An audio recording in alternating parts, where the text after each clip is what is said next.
Hey friends, if you encounter printer error 0x000007d1, the specified driver is invalid, then please watch this video. I will guide you through the resolution.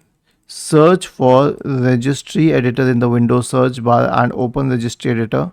Go to HKey local machine, system, current control set, control, print. Now under print you will find an entry called post SP upgrade. Simply right click on it and select delete and then click on delete once again. Now if we have a printer troubleshoot on our system, we will try running it.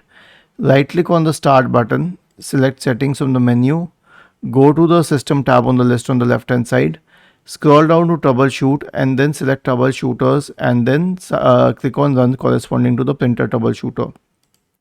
Now there's one more thing that you can do, that is to update the printer drivers, but I won't guide you through it. I'll tell you why. Because printers are one such device which push their own drivers to the system, and when that happens it causes a conflict between the existing printer drivers on your computer. So better contact your manufacturer for the same. Was this helpful? If yes, then please subscribe to the channel. If not, then let us know in the comment section of the video on how we could help you further. Thank you for watching this video and have a nice day.